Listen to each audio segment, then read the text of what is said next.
Hi, I'm Micah, Hey, I'm Christa. and this is Bad People. We are into episode 3 today. Yes, We have talked about, in episode number 1, we talked about our breaking point, right? and then episode 2, we covered a little bit of our backstories, our stories. Yeah, from like 0 to 18. Yeah. Yeah. And today we're talking a little bit around the topic of Not being okay. not being okay, Yeah. and how you realized you weren't okay, Yeah. or how that revelation, like how that. Yeah. How we actually acknowledge that finally. And possibly like us going from like 18 onwards. Because when you're a kid, you're just like blissfully unaware. Life's happening to you and you're like really self-absorbed, I think we say last time, right? And you're just I know everything. You're playing in the mud, maybe with some Barbie dolls, maybe with your neighborhood kids or whatever. Yeah. You with all your siblings and all the things. And then, us going, I think it's interesting that we both, again, left home, 18, 19 years old, probably going, we're not okay. And we're going to like flee the situation. Again, not really, but kind of, right? Us just sort of saying like, okay, logically, this is like a next step and it feels good. Yeah. But maybe not totally understanding why that was, maybe not having total clarity. Yeah. I think one of the interesting things in knowing your story is that once you did leave home, you kind of sought out therapy. Now tell us how did that come to be for you? Yeah. So I was actually, I left home and moved to Sydney, Australia, and then got involved in a church there.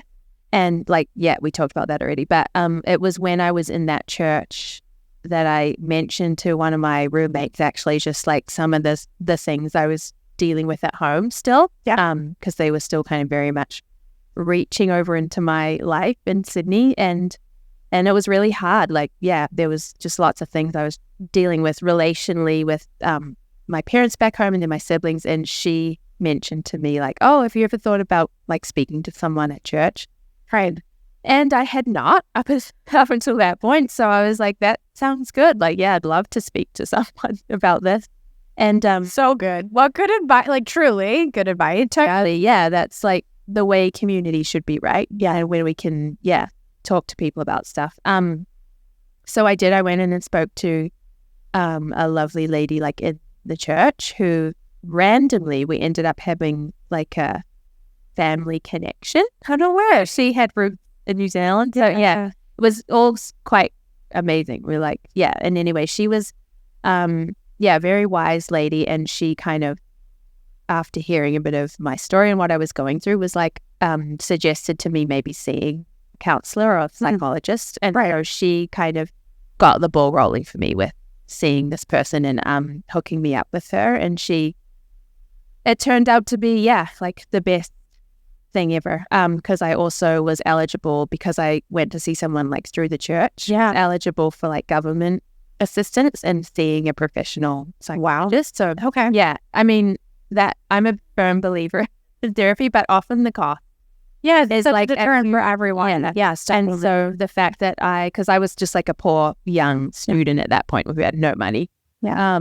But I was able to get a lot off, so that if I didn't have that, I don't think I would have been able to go see someone. But that changed my life for sure. The trajectory, I think, of it. Yeah, when I think of how different our stories are, I think the fact that you got into therapy right at like a young age is a huge thing. Totally. But I also think it's interesting that there was some acknowledgement, whether there's from other family members or somebody that kind of knew what was maybe the hard parts of your family life that was sort of validated your experience. Maybe there was I think it's okay to say that there was some alcohol abuse with one of your parents, correct? Yeah.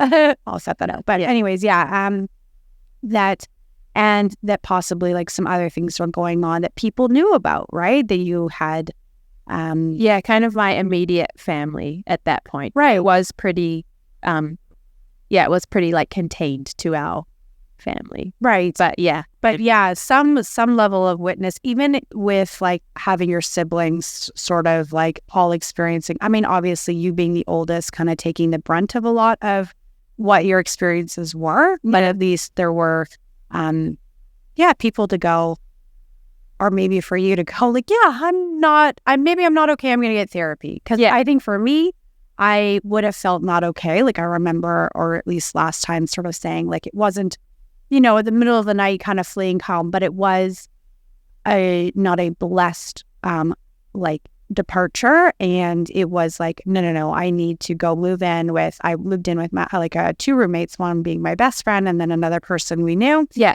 And just sort of feeling like, no, I need to escape home. But it might have been like rebranded in a sense that like my mom and I just didn't get along. We couldn't like see eye to eye, instead of going like, maybe there's something I miss here for both of us. Like it doesn't just need to be on one person. Like, but to go, maybe therapy is the best option. And now I would say like my mom was always like really pro therapy. And I remember going to counseling like at like 8, 9 years old, where it was more of a couples counseling kind of a dynamic where I would be like, I'm not doing X, Y, or Z chore or whatever else. And then there was sort of like a bit of like, why aren't you doing that? And like, I remember feeling like I should be better, or there's something really wrong with me for sort of acting like a typical child. Yeah. And that's funny because I think as an adult, that kind of informed my thoughts about therapy. Like,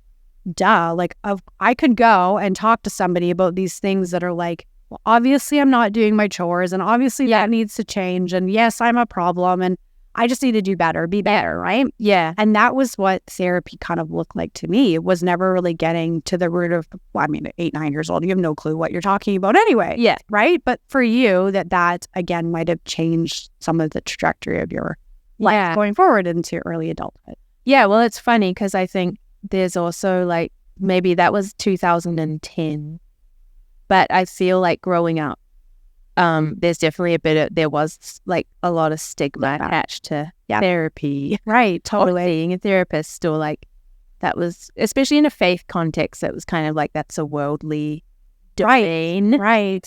Where we deal with things by faith. We don't need someone who's like, pray harder. I need the mind. Yeah, totally. To give you some insight, or and like too scientific perhaps, or maybe too scientific, but also like it was for people who really had problems, right? So like you're really messed up if you're going to therapy, right? Or like that would have been a common, like sort of a similar thing. Like there was some really severe, like my grandmother, uncle both had schizophrenia, and so again, like that being deemed, and don't hear this the wrong way, but in my family as crazy, quote unquote crazy, right? Yeah. So then don't even open the door of saying, oh, maybe like, we could also have similar issues. So very kind of like a fear-based, like, there, again, that stigma of like, it's a real mental health struggle, not just, And I think that was maybe part of like a lack of understanding too around mental health. Yes. Back then, where broad, right? Yeah, that like mental health problems were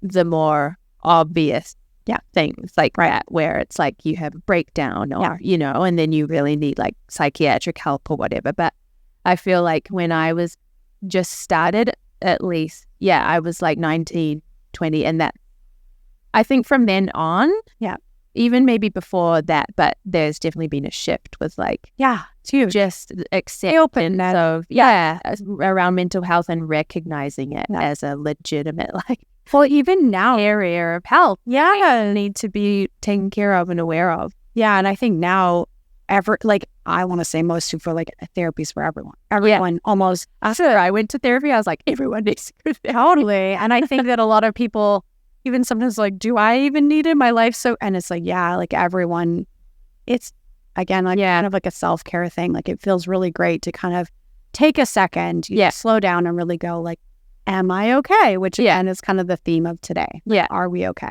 Yeah, and there is so much like the stereotypes around it too, right? Like in the media of like laying on the couch and like the therapist's going to ask you questions. Yes, like, but I found it like just a way to help you kind of delve into what you were unaware of.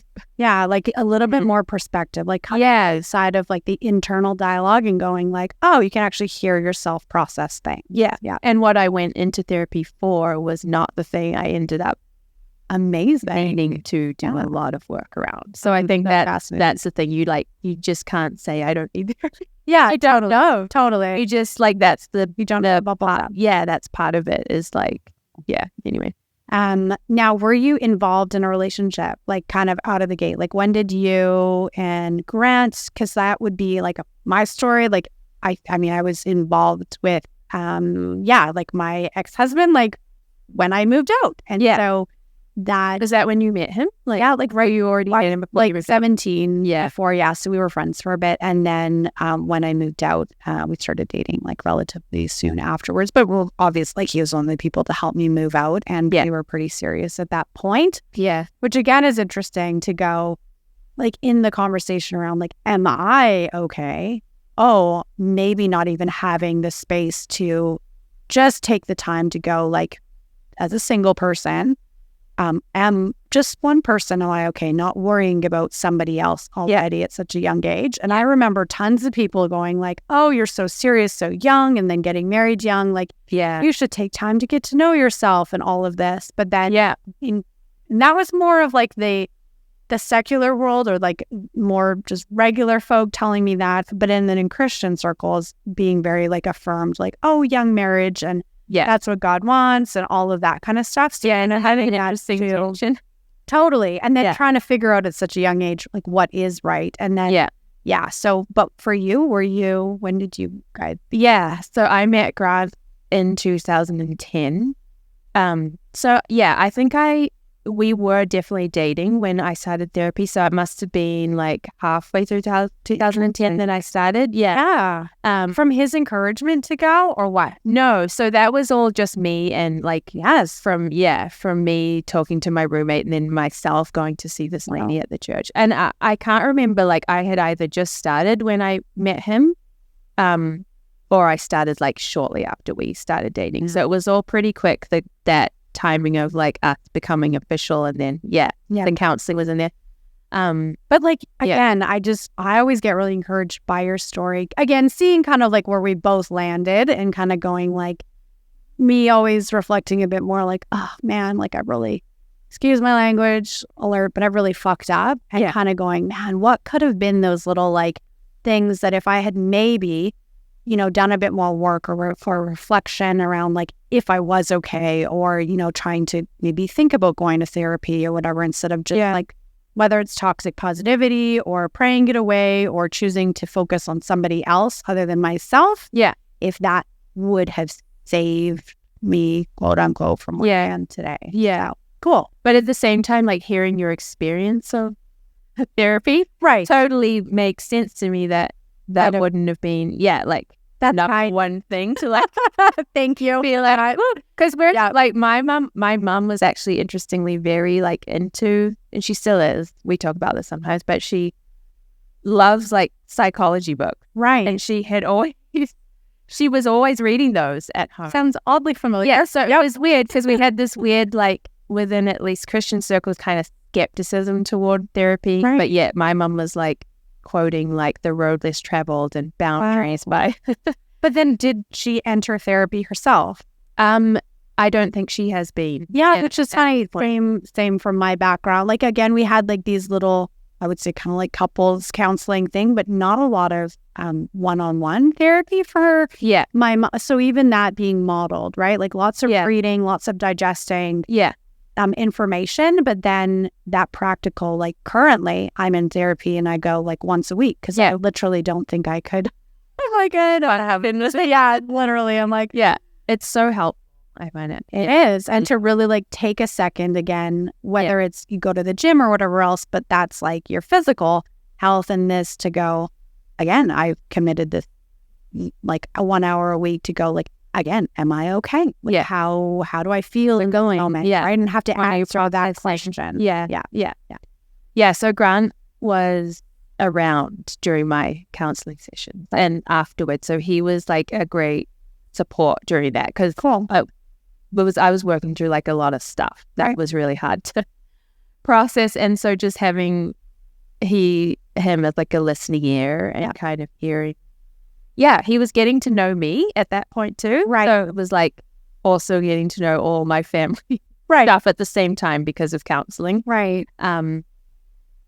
So that was interesting for both of us. But I think I look back and think if I had been doing that without him, I don't know how it would have gone even, because like just having someone to help you process the aftermath of like everything a counseling session brings up. Totally. Yeah, that was really helpful for me. Yeah. And it happened to be him, and that kind of did make us stronger. Yeah. So that's cool. Yeah. A good discovery. And again, like I think back as to like, like I probably would have had encouragement to go maybe do those things. But then you're like, again, my specific situation is like, I think we were starting a business back then, and then, getting married, and it's kind of like there's a lot going on, and like big family, and then trying to even figure out like, was anything even wrong? Because I want to say that in my family dynamic, like growing up, there wasn't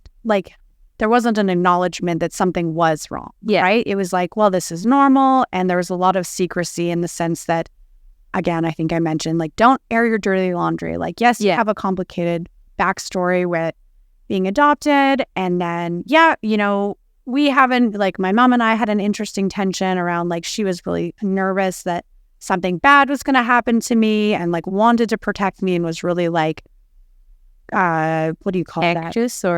Anxious, but also overprotective, right? And didn't know, like, I think it's pretty normal to want to, kind of, what is like fly the coop, like, have some independence and stuff. And that all felt very scary for her. Yeah. And so all very normal. And she didn't have a partner to kind of like bounce things off of. Yeah. And so a lot of that, there was just, I think I mentioned, just a lot of dynamics that were really unhealthy, inappropriate that went on. Yeah. But yet nothing was talked about, and it was all like, it wasn't that bad, and just be grateful. Like, again, still to this day, it's like, you shouldn't be sad about being adopted, or forgive for what has gone on. And no, I do. I've moved past it, but it still has affected me greatly. Yeah. And I need to say that that's the case. And when that kind of gets invalidated, then you're like, well, what's there even a problem to begin with? So I think, if anybody's sort of like wondering, if they're like, oh,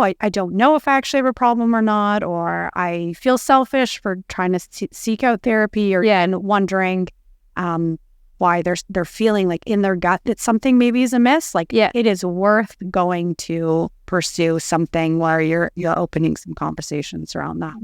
Yeah, totally. And I think taking away that stigma of like something doesn't even necessarily need to be wrong. Yes. It's just like we all have these big transitions in life. Yeah. And even like a transition, from like being single to getting married. Totally. And figuring out what that dynamic's like, or being married for a while without kids and then thinking of having kids, like all these transitions we go through, or even changing careers, like all these things we're processing. Yeah. And like it's a mental load, right?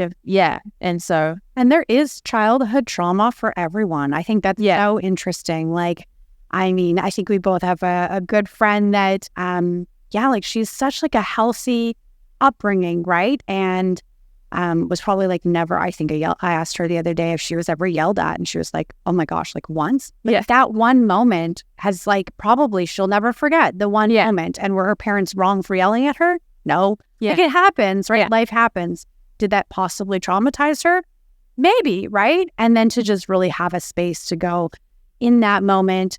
That was that one like fight or flight. Like, we talk about our nervous system, and I think both of us had somewhat extreme things happen when we were younger. Yeah. That now I think even more in our 30s have been going like, oh, wait a second. As these things get triggered, we feel like this either like hotness come over our body, or like the tingling, or what a shortness of breath, or whatever that is. And then to go, where did that come from? And that curiosity, when we start to feel these like visceral kind of sensations and going like, oh, okay, right, that's a trauma response to something. And it doesn't need to be like I think in my life, yeah, sure, I've got like this adoption abandonment stuff or whatever, and some other things that are challenging. It doesn't mean that mine is like worse or more, that I get a pass for childhood trauma or something like that, that it means more. It's like, no, it's everybody's got something, right? And those are triggers that really make us act in a sometimes really weird and foreign way. Yeah. And I think as well, like, as you're speaking, I'm just thinking about how, like, if you grew up in a family where things weren't talked about. Totally. And where everything looked perfect. Yeah, but the not talking is in a sense a message that is like, if you think there's something worth talking about, you're the one that's like, like we're not talking about this. So then I think that's why therapy is also scary for people, because it's talking. Yes. And it's processing, like, and it has to be so vulnerable. Yeah. Right? Like a lot of things make us really uncomfortable to talk about, because again, maybe they weren't validated, or maybe they're really painful to remember. Yeah. Right? Or maybe they make you act in ways that you don't recognize in yourself. Like maybe you're a pretty peaceful person, but maybe remembering a certain memory from your childhood then brings up rage or anger or sadness, and you're afraid of those emotions. Yeah. I think we've talked about how, definitely in church culture, it can be really tricky to process emotion. We seem very distrusting of the chaos of emotion. Yeah. The maintenance of it. Yeah. It does make us feel really uncomfortable. Yeah. Because emotions are harder to control, right? Yeah. Same with those trigger responses. Like you're like, whoa, where did that come from? I wasn't expecting. Yeah. Or I've seen it in the, like, it is funny because there's that sort of distrust of it, but then I also grew up in the, like, really charismatic tradition where there was a lot of, like, overt, like, emotional stuff, right, which is like the emotional manipulation and it's just like the spiritual gift stuff, like speak in tongues and then like laughing hysterically, cry, like a lot of extreme emotions where it's like all on display, kind of a little bit kind of scary for me as a kid to like see that going on. But and again, like, I don't know what it meant. You're like, I don't feel okay. Like, but you're like the only one maybe in the room that's kind of looking around like, weird. Yeah, but at that, like, it's funny, hey, that intuition, like, even as a child, you have those things, but obviously you're at that age, you're dependent on the people caring for you, and like what they say about whatever you're processing kind of becomes the reality of like, oh, okay, so that, because then I was taught like, no, this is a good thing. It's like Spirit of God at work, but it made me feel afraid. Which is in and out, like, interesting. Then again, that tells you, right? Yeah. What were you going to say? Sorry. No, I was just going to say, so then, you got to reconcile, like, but I feel like this inside, but I'm being told to, like, that this is a good thing and I need to, and that it's fine. Yeah. And then so you have that from a young age. Fire this thing. Right? Which is, you should, like, this is what you should kind of want to see, because, because otherwise maybe you don't have God, or maybe the Holy Spirit doesn't indwell with you. Yeah. Which then again is like, it's not like true Christianity or a true follower of God or totally. Yeah. Which is, it's funny again, like, as we kind of are at this phase of life and could be defined by, again, what other people kind of perceive about our journey. As we kind of, again, have these conversations, it's like, no. We're at a point where we really, really care about what our gut intuition, feeling, like what we know to be true. And just right here, like us and whatever's going on up there. Or around us. And to go like, that's enough right now. Because maybe there's been too much kind of projected onto us or told to us that we either are okay and we're not, or we're not okay and we are. And to really just take a second and go like, okay, we're really actually going to evaluate the truth of how we feel in this moment. Right? And I feel like that's a constant like unfolding. Totally. And relearning. Because we were talking reframing. Like I know you were saying today, all of these little things in the church or how we read and interpret scripture, like about the heart above all is deceitful, right? Or like, what were some other things you're bringing up? What did I say? Sorry.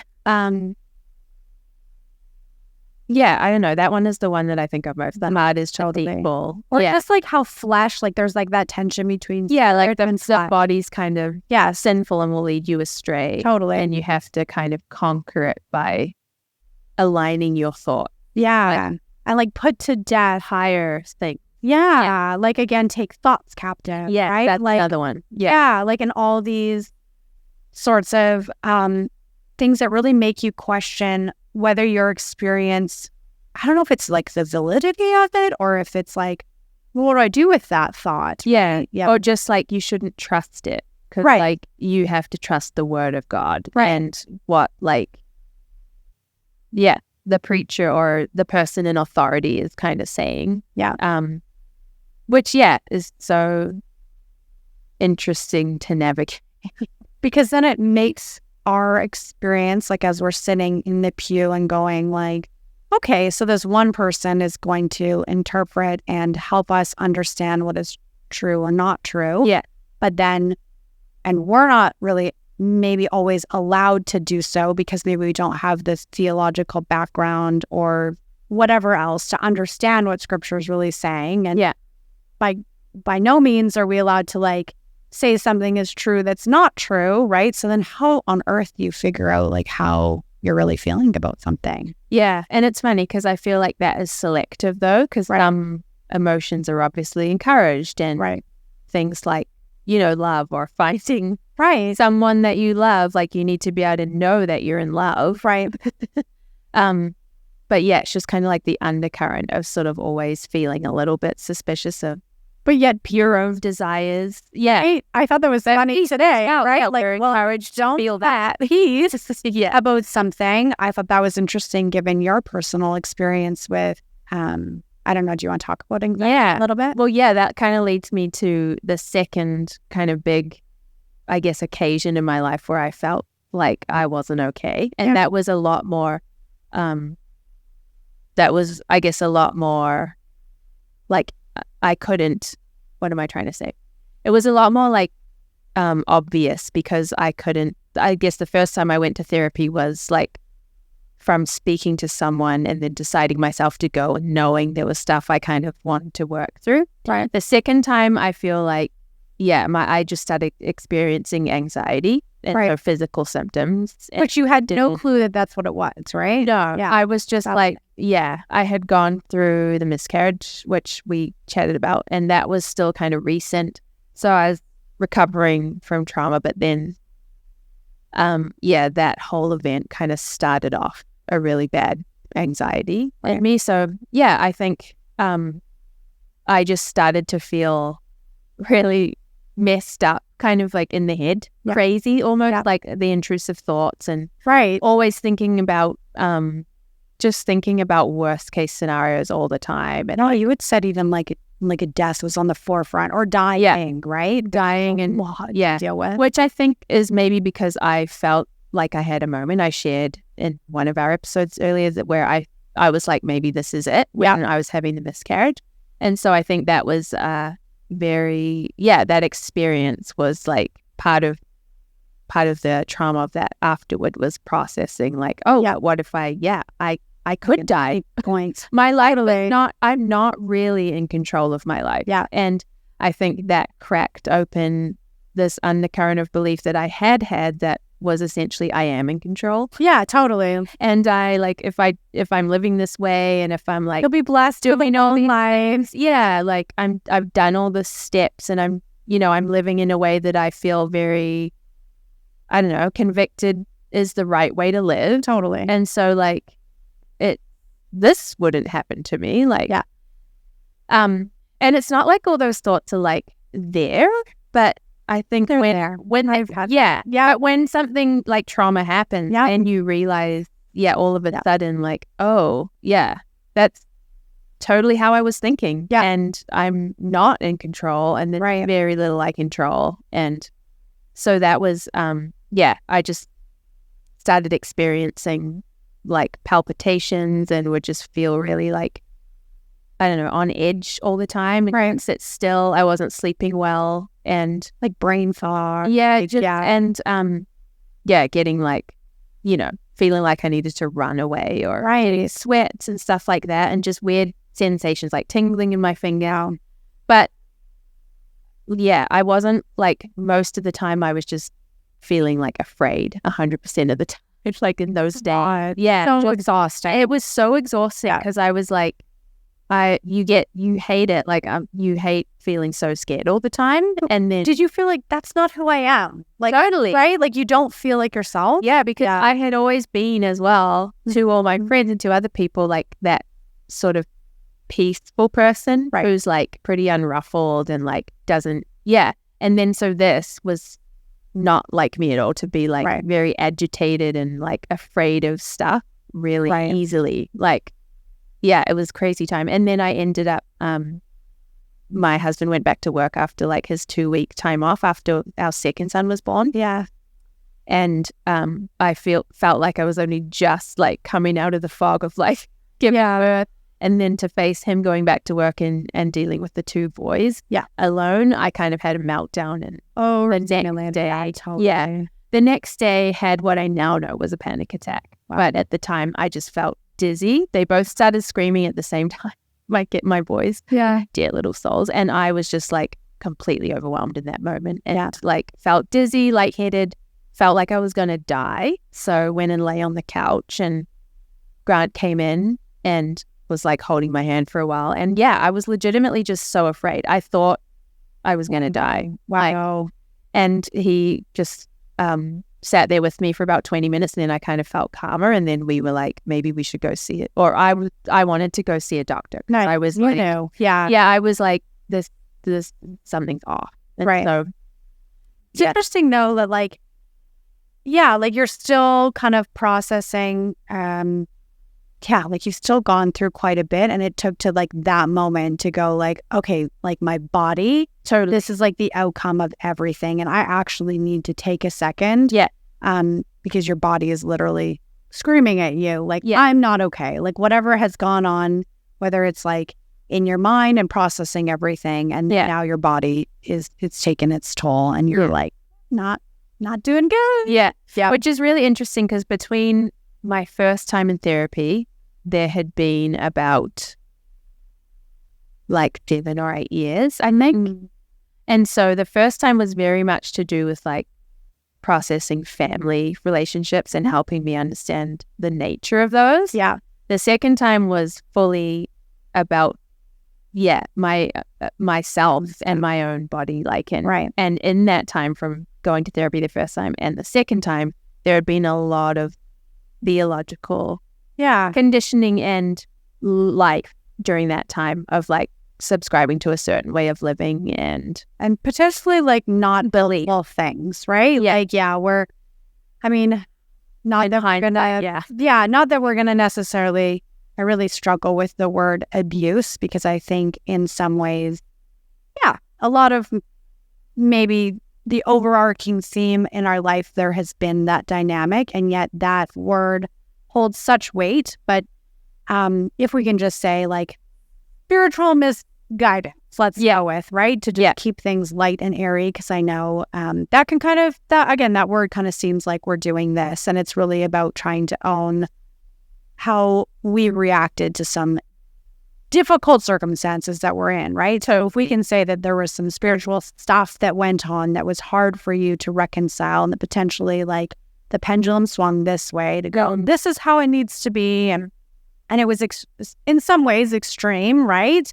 And then for you to go, well, the reaction to all of that is like, I need a second. Yes, I'm not okay. My body was just speaking really up for the first time. Yeah, totally. Yeah, and so I think in hindsight, like that was the culmination kind of like physical trauma of my miscarriage, and then also I had been processing a lot of faith stuff that was starting to like crack a little bit for me. So like life hit you. This miscarriage happened, right? Like tragedy happened. That is a part of life. And then in that, it's like, okay, the things that you built your life on, right? Like the truth that you thought would hold you, started to really crumble and crack. And all of a sudden, what you thought was firm foundation was very much not. And I think where that I would say I have a similar situation where I could no longer stand on what was supposed to be holding me up. It was all crumbling down. And I mean, now looking back, I'm like, okay, grateful, because now I can see what's true and what's not true.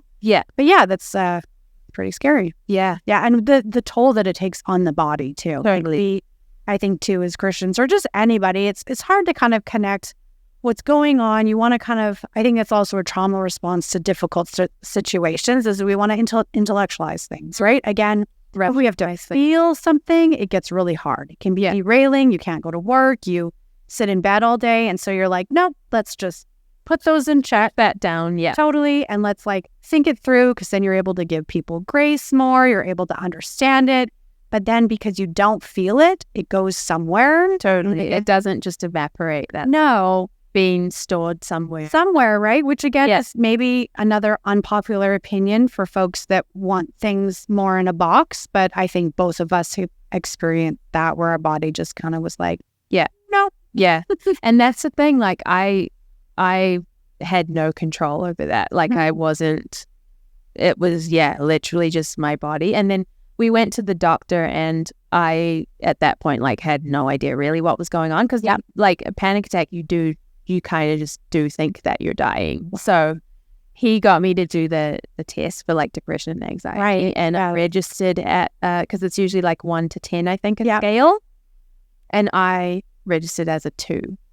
And in that moment, when I like even admitted that to him, I kind of broke down. And like Brad was like, it was taking him by surprise too, because he had no idea that I actually felt that way. Right. That, like internally I had been a mess, like for a little while. Yeah, really not. Yeah. It's like, but just like you're supposed riddled with anxiety. And and I'm like, I've got to stay home and be there, like look after the boys. We're still in a newborn season. And there's that too, like postpartum, like all the hormones are in there. Right. And so, but actually, no, this was during COVID. You guys hadn't moved yet, right? We hadn't, no. Right. So this was, it was a lot. It was a crazy time. Wow. It was during, but I will say that like having anxiety is what has brought me in touch with my body. Right. In it ways forces you, right? Which is, again, interesting. And you're fast.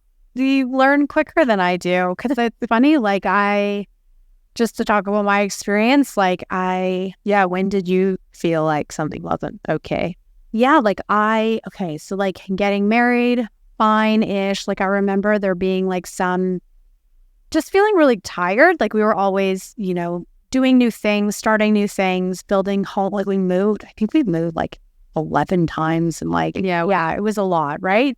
But it was just like, that's what you do. And we're both like pretty adaptive people. Like we're just like, like you can be under stress, and it seemed like we could deal with that okay. And I people in the church always talk about capacity. Oh, you're a high capacity person. I think that's total bullshit. Yeah, or living up to your full potential. Totally, right? Yeah. Equates to like doing more. Totally. And I just think that some people can withstand, if you think of a balloon, like some people know in wisdom, like, oh yeah, let's just keep the balloon like here. And some people can just withstand the balloon being like out here all the time. Yeah. But it's still a balloon. Like it still can only go so much, and before it pops, right? And again, we take great pride. Like I remember, it was funny because I remember going like, I feel like a high capacity person, and everybody would say, oh, like you should feel really proud of that. Yeah. And I remember having like some reservations around that because I could feel it. I could feel the cost. Yeah. But to voice that, again, I don't know if that was like spiritual bypassing where you're like, well, you just pray for more strength. Like clearly God is like opening doors, and there's like, you're prospering or whatever that is. And like, look, you can give jobs to other people or whatever, right? It's, you're providing for your family, or you're such a good team. Yeah, or you're building the kingdom. Totally. And life is universally hard for everyone, right? And if it is hard as a Christian, then it's like, well, you're under attack, or this is the cost of. Totally. Yeah. And, you don't sit down, you just push forward, right? And so again, when you start to feel like, oh, maybe I'm really tired, or maybe I'm not okay, there is always an explanation for why you're actually fine and you can keep going forward. Yeah. There isn't a lot of people, I think now it's different, but maybe I think it's 10 years ago. Yeah, because I think we're seeing more people break. Yeah. And there's more awareness for, I think for people in ministry too, is like, not burnout. Or not even in ministry, like, because Matt and I at that point, we were just like, building a business, or he was building a business or whatever. And but it's like, no, that's so capitalist, right? Yeah. Like we're progress and you want to expansion. Exactly. Yeah. Right. And those are all good things. And they are. It's not to say that they're bad. It's just to say that there is a cost to that, right? Yeah. It took so long. So you're tired, but you're like, well, and then you're having 2, 3, 4 kids. So of course you're going to be tired. Yeah. And then you're self-employed. So that's tricky. All the time kind of going like, oh, there's some things that are happening. Like maybe we're really not okay. Yeah. But there's always some, not even excuse, but reason as to like why you really are okay. So then again, that distrust of self, right? Like, again, it's just the cost. So that kept going on. And then it was interesting because in it would have been 2013, I think, we had one miscarriage and then we had another miscarriage. And those were big moments. How far apart were they? They were like within, I think, 2 months or something. Those really close together. Yeah. And our third, that was the weird thing too. It was after like our third was born. Okay. Yeah. So like you kind of were, you know what to expect. And then this happens. Yeah. And then the first one happens. And it was funny for me, it happened in ministry. And so it was actually like this beautiful moment where Matt like stepped in and was able to do some things for me. And we really looked at it and we're like, wow, God like really used it to teach us a lot. But there was no like rest really. You took like a second and then you're like, I remember just really going like, what did I miss? Like, why did God allow this to happen? Feeling like, was this because I was working too hard? But then there wasn't really like, you should go home to rest. And then there was like, well, your baby's in heaven, or I don't know, like a lot of like people trying to process what's going on with you. Yeah. And then there's all the hormones, like you said, right? So you feel a little nuts anyways, you're sweating. Totally. I remember like being like, oh my God, I can't probably like, it's gross. No, but also like, you think of how you recover after and like giving birth, right? Same with marriage. You're still experiencing all those like after birth. Yeah, and people don't talk about too. Like, don't. And that's what like what you see, you actually see that you've passed. Like, like I don't know. For me, like I saw there was something like there was a baby that came out of me because I was like, first one I think was like 11 and 12, something like that. Like they were, not like super early, but not super. Yeah, because mine was at like 12, 13 weeks. Right on the 13 week. Yeah, so you were further along than me. Yeah. Where you actually see, I remember I have 2 pictures of that, and then so strange because I never like did any. I remember talking about that with somebody and going, I wish I had buried that or something, right? Like, how do you just process? And you're so much expectation with wanted pregnancies too. Yeah. You're like, this is the due date and all of those things. Yeah. Anyways, all that to say, I'm sorry for your loss because it's huge. Yeah, it is that. Likewise. Yeah. But again, just people processing that for you. And then, getting pregnant with our fourth right afterwards. Yeah. And then we did a crazy thing where we went to visit like my birth mother, like when Tori was like, I don't know, like 3 months old. And then like in there had some really very strange conversations where, I think I feel fine to share this because I don't have a super close relationship, but where, being told that my mother like my adopted mother never loved me. And again, like the blood is thicker than water thing and just being really conflicted and having those difficult conversations and putting yourself in a position where you think that God will protect you or I don't know, you're doing the right thing, you're showing grace and mercy, really stretching yourself past a point where you like, I should not have been there. My brain was not firing on all cylinders, right? Like 2 miscarriages, 3 kids at home, 1 newborn, like we're going to stinking like, where was it? That's it. Costa Rica. Yeah. And then having these crazy moments of like conversation about stuff that just does not even need to like said, right? That'll fuck you up. Yeah. But again, just like, okay, whatever, like, again, toxic positivity of like, well, I owe these conversations, or, you know, God will redeem this mess, like, and pushing people past where they can actually like, where it's healthy, right? Yeah, like your brain will break in those moments. Yeah. And that's where postpartum depression started for me. And it took me like 2 years. Yeah, which was, again, so strange because you're like, well, I've had 3 other kids with no issue. Yeah. And that leveled me, sat me on my ass. I like was out of ministry at that point, felt so embarrassed. Yeah. Because I couldn't think anymore. I had no memory. Like, again, 4 kids. Like, of course I don't. But how, I was going to say, was your pregnancy with Tori, because she was after the, like, how was that? Was that kind of, were you anxious during that? I remember not acknowledging the pregnancy until she was like 16, 17 weeks. Like, oh, it's here, but we're not going to talk about it. Yeah. And then, you probably experienced. Yeah, I was just super anxious until we passed that. Yeah. And then I still experienced anxiety for like the rest of the pregnancy. Really? But it wasn't as intense as it would have like in that first trimester, because that was, just passing the point where I'd lost the other baby was, I think, so much. When a lot of that anxiety lifted. But you're still kind of just anxious until the baby's actually in your arms. Yeah. And then not always,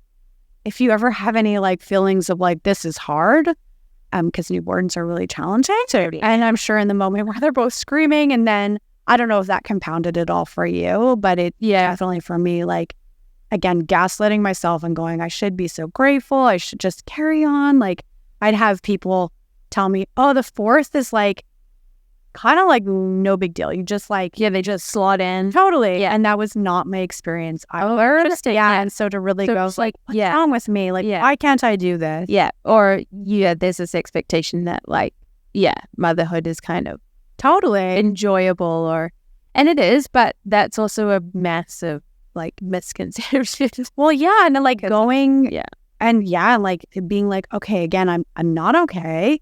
And trying to like get help and going to the doctor and going like, I'm not okay. And then encouraging me. I'm thankful now. Like, I was never prescribed antidepressants. Okay. But my doctor was more like, just get outside, walk, slow down. Yeah. Which now was good. It gave me like, I don't know, like kind of like a perspective for like how to heal naturally. Yeah. I say that like so not, because I think medicine is like, or medication is so helpful to like, you just, I probably it really prolonged a lot for me. Like I kept wishing it away too. I'm like, okay, it's been 6 months. It's been a year and a half. It took like a full 2 years. Yeah. I think I missed out on like, I don't know, some experiences. Plus, I don't know if you have ever experienced anemia.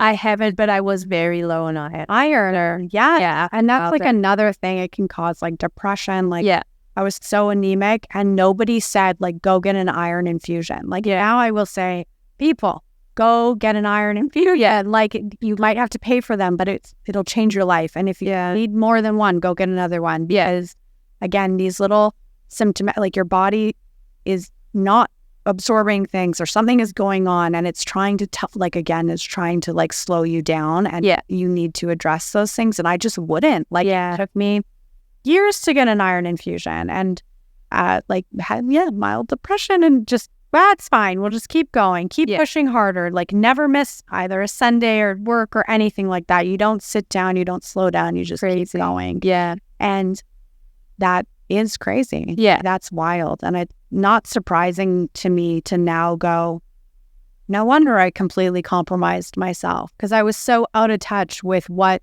I needed and what, if something was right or wrong with me. Like, how do you get through all of that and go like, I'm fine?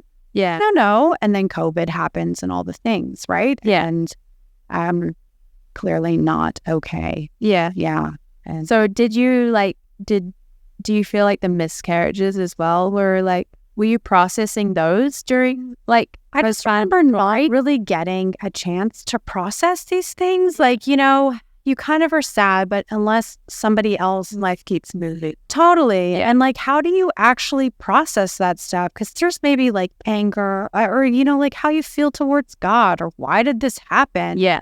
And where do you have a space to honestly discuss those things without somebody like, I don't know, spewing scripture at you, like without a better, right? Or like, oh, I'll pray for you. Yeah, like just, you're making me really uncomfortable. I don't know what to do with that, right? Yeah. And again, that's not on them. I should have like, oh, right, there's no avenue for that. I just need to take a second because I still need that, right? Yeah. I'm, again, so out of touch. Like if nobody else validated that I wasn't okay, I wasn't okay enough to not be okay. Yeah. Right? Which is like, I matter. My experience matters just as I am. And I believe that is like a God-appointed thing. Like I exist. Like I'm here. So if I'm not okay, that's okay. Nobody needs to go, I don't know, whatever else, explaining it away. Right? Yeah, which it takes some self-awareness to realize when you're not okay. And I think that's probably the thing we've both like learned slowly. I mean, I still feel like I'm so thankful for Micah because I feel like you've been more attuned a little bit to like, no, I'm not okay. And I'm going to risk whether somebody thinks I'm a bad person because I'm deconstructing or because I'm anxious and I need medication or because I need boundaries or whatever else. Like I literally let people tell me that I'm not loved when I maybe know that I don't even know what I think about that. But what the hell? But like you digested that. Totally. And I didn't go like, that's really fucking inappropriate, you know, or whatever else. Right. Yeah. Or even just like, just taking a second to go, no wonder I'm really struggling in life and I need to stop taking on more. I need to stop and sit down. And that was not the nature of our life either. Like it was always on overdrive, which it's funny now thinking about what I think what I want for the future, and maybe you do this too, what we want for the future is to go, okay, all this shit happened. I did this like then terrible thing. But now I get to make choices to go in the future, like, okay, right, I can't deal with the chaos of like starting a bunch of stuff, right? And I need a quieter life or else I will compromise myself and make poor decisions. Because I can see that happening all over again. So why on earth am I not going to stop and take a minute and go, again, like literally touch my chest and my gut and go like, am I okay? Because if I feel like it's hard to find that slowdown because it's not normal in society either. We are encouraged, and also hearing what you were saying before, like almost in church, how it was kind of like the busier you were, holier. I was like, that was praise. Being busy was like held up as, and you're working for the kingdom. You're like, and it should be again, right? And even it should be that's right. We were saying earlier, like how you would say to Grant, I'm really lonely. I'm exhausted. And maybe like something is amiss, right? And maybe where you guys had this great sense where you're like, okay, we're actually going to continue down this road. But maybe where you would say that to other people, because I've heard people say that to me all the time. And I would say that to other folks. And it's just explained away. Well, of course you are. Leadership is lonely. It should be hard. No wonder we're under spiritual attack. There's all of these things that justify why it has to be this hard. And again, life is baseline hard. But something's amiss. Something's not okay. But when you're, I remember when I went on staff, one of the caveats given to me in my interview was that by one of the pastors who was interviewing me for the job of like working for college was one of the caveats was just so you know, like I haven't been home to spend Christmas with my family in the past 7 years. As if like this is kind of what you're getting yourself into. This is what we expect. Totally. Like I get that Christmas is a huge like without production time. Production. But I mean, at the time, just swallowing that, no question, like, oh, sure, like that's what ministry is. But you sacrifice family even to like. But even for you not to like take a second and even validate like the lament for this person and go like, oh my gosh, I'm so sorry. And for him to go, it's really tough. Like just have that moment. Humanness was not there. And cracking that a little bit, then you run the risk of like, oh no, the whole thing falls apart. Right? Like that's crazy. You're like, no, I think at the time, like I was not even in a position to like say anything. Of course. Question. I was just like, kind of the one grateful to have a job. Of and course. This was my dream, you know? Yeah, it is the dream. Yeah, kind of like, I was like, you just, whatever that looks like, sure. If they can do it, that's what I want. Yeah. And then I realized after, doing, just serving and working there for an extended amount of time that, I think especially the miscarriage was a huge magnifier of that because we needed to heal and we didn't know how to. Luckily at that stage, we did get a lot of support from the pastors that we were like with at the time who were like, take as much time as you need. Yeah. But eventually you kind of are needed back there. Totally. And there is kind of a time limit on, how much time you need to heal, and other people do have expectations of when you're, and then you grief because it's unpredictable and has its own, it's not linear, right? Yeah.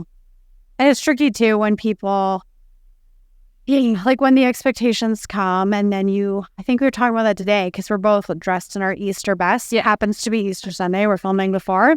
And how easy it is to kind of get sucked back into like an old way of life, right? Yeah. So maybe where you are like, I am grieving or I do need a second and take some space, but because these are these things that have been a part of our life for like a huge part of our adult life, definitely for both of us in our childhood, you slot right back in and all of a sudden you're right back where you started and you're again not okay. It's like, shoot.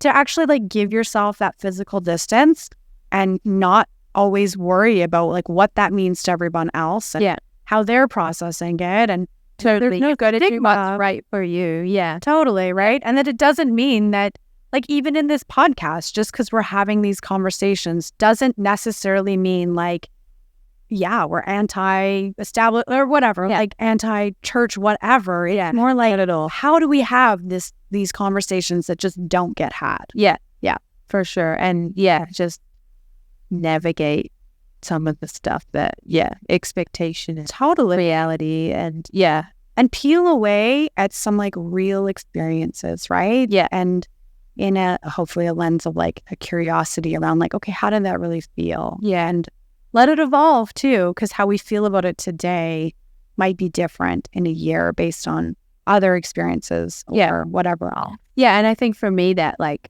are you okay now? Like that's a constant assessing for of like, and now I'm kind of not afraid. Yeah, but it just requires like constant. It's so easy for a week to fill up. I mean, I feel like that's an interesting thing as well as with church and attendance and like as soon as you have kids your life is the capacity of what you can give to others is immediately like limited because your kids take up, at least for us they did, they like become your world, and you're responsible. And that's so beautiful. If I are good for you. So for us that was like a big, having Asher, we were like our kind of level of involvement that we're currently giving is not sustainable for us with a child in the mix. And I don't want him just like growing up under a church chair. And again, like the wisdom I want guys knowing that, because a lot of people, and I would have been one of those people, was just like, no, it's fine. Like God will protect, God will, I'm doing the Lord's exactly kingdom, right? Yeah. Instead of going like, no, there's actually no wisdom in doing that, right? And like you guys kind of understanding the tension of that and not being afraid to go again. Somebody might think I'm a bad person or not about the kingdom or whatever else limitations they want to put on you, but you're like willing to stand and go, but this is what's needed. Yeah. Right. And where I would not have had the courage or the awareness to even go, maybe there's another option. Right. Yeah. Yeah. It is hard because like I think our, people were not expecting us to kind of resign when we did. And they were a bit surprised by it, I think. But things had just, changed so drastically for us all of a sudden with the miscarriage. And then, like how that affected me, we could not have like foreseen. Yeah. So, it's just, I feel like it can be hard, like doing those things that are right for you, but you feel like you're being judged for it or like you're letting people down, and that's hard if you're Well, and I'm so proud of you. one of these people. Yeah, like knowing that, because again, yeah, like I would not. Yeah, some people would go, well, you should never have like been in ministry, or you should have just stayed at home or whatever. And again, some of those things, like me pushing forward and trying to like, you know, whether have a voice or, you know, have my own identity or whatever that looked like was, it was like there was something else going on, you know? And I wish that, again, like me pushing so hard that I had been more curious, or that I had, again, slowed down and dealt with the root cause, and even had been aware of, like, you know, because that root cause would have been here. Well, just stay home, like, just, and then, well, no, there's something else going on, right? Yeah. So then to really peel that back, but again, just so disconnected from how I was feeling. Yeah. If things were okay or not. Yeah. Which is, it's too bad. But now going. How do you feel now? Like, it's so different. Do you feel connected with your? Yeah, like I thought it was interesting for you as you're talking about anxiety, and you've become friends with your anxiety. Because again, knowing the right way or God's way, we're supposed to have this like baseline kind of like peace or whatever, right? Which peace, I just want to say for anyone, like you said, that looks so different, right? Yeah. Like it's not the absence of anything uncomfortable. Yeah. Which is what I think I used to believe. Totally. Like this kind of zen. Like where you're like, hey, yeah. It's funny because I just got a new tattoo that says peacemaker, but that's like the clincher is like peacekeeping is like more of that, like not in touch with like what's really going on, right? You're just like, no, let's just keep the peace. It's fine. It's fine. You know, like hold all the things. Yeah. Instead of peacemaking is actually like, no.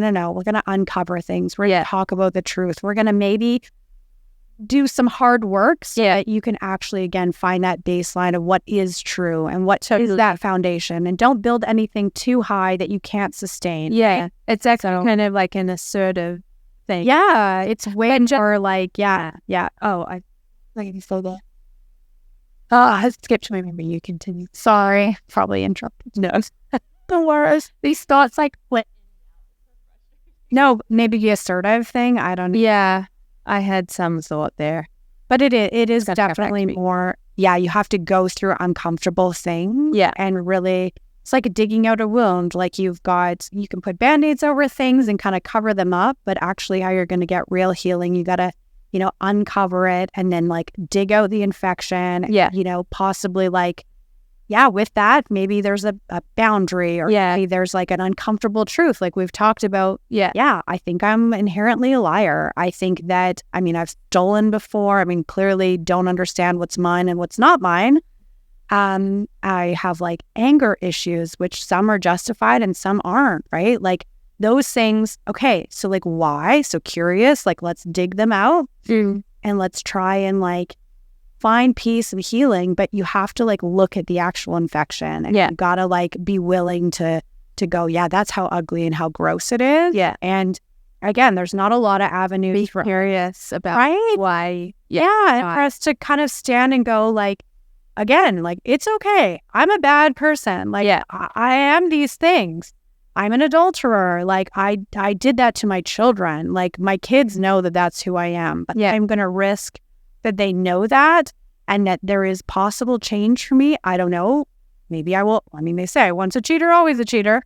But maybe there is something that maybe there's a reason why, and maybe I can get to that, and maybe that can be healed. But it's going to take a lot of like digging out and me going, no, I'm not okay. Yeah. And no amount of prayer. And like, I always think it's funny that salvation is kind of like that, like a salve, like the healing kind of thing, but you actually like, again, you only get to that when you really expose it. Yeah. And today we're talking about in church, like people always talk about church teeth, like, or even how we're fed, right? I've never heard that. Gosh, like what is that? Oh, like, or where they put on his on their dies for Easter. Like, nobody's showing up looking a hot mess, right? Yeah. Because we want to like, and in so many ways, you want to honor God. Yeah. But now, like, Jesus again hung out with they were honest about their shit. Totally. Well, he was a very big exposer. But of like the people that pretended their shit was together. Totally. And the people that were just, no, I'm a tax collector that, is a thief and I'm the whore and whatever else. Yeah. He's like, all right, we can deal with this. And I'm just going to be. And he was at rest and asked questions and was curious, even though he had all the answers. And like that, where I want to live. Yeah. It's just curiosity about why I am the way I am so that I don't repeat the past. Mm-hmm. And I don't know if you find like a similar thing with you're like, okay, this anxiety, I might become friends with it. Yeah. But like, yeah, like maybe it will always be with you and maybe it serves a purpose. Yeah. I don't know. Yeah. I think the thing as well that I've, had to kind of just accept is that where my kind of, I guess, reading and research and thinking has brought me to this place of like, I do feel just kind of like I don't fit with like normal Christian spaces or at least that we've kind of been to and experienced at this point because of what I've been through. And I think, that's like an uncomfortable feeling, but I also like wouldn't change it. Totally. Yeah. But it's like, but I am more who I am. Like I am more myself now than I've ever been, I think, and know myself better. And like, can you use my voice in ways that I was like way too kind of crippled to use it before. Right. And it is a better place, I think, to as because it's the death of a dream of like what could have been. And also of an identity that you like had that you were like, this is who you were. This is who people thought I was, and I'm changing. That's changed, and there's something about them that we then now need to process too. Or just like not confusion. They don't really know how to and then deal with change. Like when people where are you going? Well, I don't know yet. But just as that thought came back to me, it's just how like peace, we were talking about how it's kind of like an assertive thing. Being a peacemaker. I mean, like that sort of got Jesus to the cross. 100%. Being a peacemaker.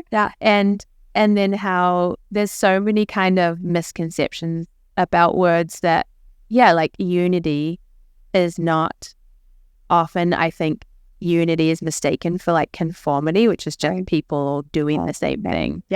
But that's not what true unity is, because it's like recognizing differences and then being able to like see the common ground or love people despite differences. That's like, it's more of a hard work thing, right? Than just like look the same as me, believe the same as me, and it's uncomfortable. Like if you think of like fitting pieces together that don't fit so easily, right? Like more of a puzzle than the same identical thing, then it can you gotta sort out which ones go where. And so it takes longer. It does. It's a lot more work, but it's worth it. I think and it's messy. It's messy, but I think that starting with the like, am I okay? Is the beginning. And sometimes like for me, I wasn't necessarily asking that question. I was like, with anxiety at least, it just happened. And then I was like, something's not wrong. Something's not right. Blessing. And then is your experience. Like it's like, and then it's like, so that's life happening. And then you just have to deal with that and learn and adapt and like. I'm grateful to hear that I know that sounds terrible to say that was your experience. Because again, so unaware, not self-aware for me to go, no, I'm going to completely like abandon everything that is good about me. And instead of going like, I'm not okay, I'm going to sit down before I totally ruin everything. No, I almost couldn't not do this thing that seemed to be like set up for me based on all the choices I'd made in life and all the self-denial. And then finally, when you're like, that feels like water, you can't not drink of the water. And you set yourself up. I remember being really angry at God because I'm like, you set me up. You knew all this stuff was true. And this was all the underlying shit in my life. And because a lot of it wasn't my own doing. And Yet I had allowed it to happen because I was so, again, out of touch with my own personal experience. Yeah. Again, some of that I can need. Yeah, totally. Which again, they say, I remember hearing this, temptation is unmet need, right? It's like exposing. So if you feel tempted by something, again, lean in with curiosity, with gentleness, with kindness, as Jesus did, like ask questions like, why is this something? Find a safe person. And there are more safe people than you think. Like some people aren't, but and be vulnerable and honest and go, hey, I'm struggling towards infidelity. Hey, I hate this person. Hey, and it might be really ugly, but it's worth it. It's better than compromising yourself because you can't go back from that. You can be honest about thoughts and you can, I don't know, kind of uncover those things. Yeah. And almost bringing them into the light, like saying them. More than just to one person. Also, like I think that's helpful because sometimes things get uncovered, but then this other person has to hold secrets and that's all they have. And like just talk about it, normalize like human experience. Totally. Yeah. And more, I think more people are more vulnerable with each other and go, for sure, this is how ugly things get for me. Yeah. And risk looking like a bad person. Yeah. It's not so terrible. Like I live it every day and I'm like, yeah, I wish it wasn't. Yeah. And I'm like,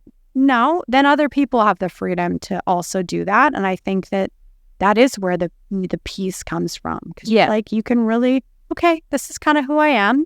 And I can either choose to like lean into continuing to be like this. Or maybe there's something different for me. But I don't know. Yeah. Maybe those are closing thoughts. For sure. Yeah. Humanity. We're all humans. Yeah. And I think anyone like who gives the appearance that they have it all together, from me these days, makes me a bit more suspicious than anything, because I don't know, just knowing like it should make us sad, like truly, because again, that looks like that. Yeah, there's a lack of honesty there, or maybe they're disconnected. Like unaware. Yeah. Like I think of a lot of people that said, "I never knew you, Christa. Like you were not real." And again, what I was holding together to try and bring myself safety. Yeah. I was so like no clue of how I really felt. Yeah. I thought I had to be a certain way. And now looking back and the veneer of the whole shit, like it's like how sad, like pity people like that, right? Yeah. And be suspicious because it doesn't all look like that. And don't aspire to that, right? Like also go, wait, my gut is telling, like that suspicion is good. The gut is telling you like thumbs up. Yeah, but it should be pity for the perfection. Yeah. All right, thanks for joining us. Another episode of Bad People. Cheers.